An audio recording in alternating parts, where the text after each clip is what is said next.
జగనన్న నువ్వు గవర్నమెంట్లోకి రావడానికి ముందుగా వచ్చినప్పుడు పాదయాత్రలో ముందు చెప్పిన వాక్యం తెలంగాణ కంటే 1000 రూపాయలు అదనంగా జీతం ఇస్తారని వాగ్దానం చేసావు.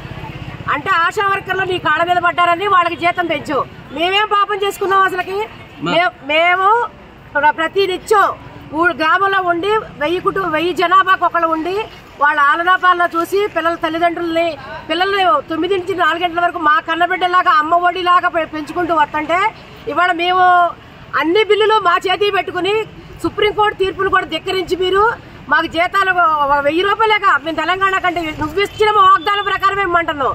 అది కూడా నువ్వు వెనక తీసుకుని మీ ఇంట్లో పని మనిషికి ఎంత నువ్వు ఇచ్చేది ఆ మాత్రం కూడా విలువ చేయకుండా మేము ఇక్కడ ఉద్యోగం చేస్తున్నాం అన్న. మేము ఒక్కసారి గవర్నమెంట్ వచ్చిన తర్వాత ఒక్కసారి 1000 రూపాయలు మాకు పెంచావు.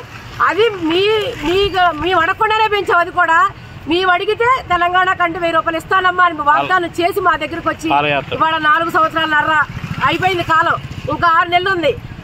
మా సమస్యలు పరిష్కరించమని మేము రోడ్డు మీదకి వస్తే మమ్మల్ని అరెస్టులు చేపించి హౌస్ అరెస్టులు చేపించి ధర్నా కూడా చేయకుండా చుట్టూ పోలీసులను నిలబెట్టారు. ఇవాళ మేమేం పాపం చేసుకున్నామని మేమేమో మా హక్కులు మేము అడుగుతున్నాం. ఎవరి జీతం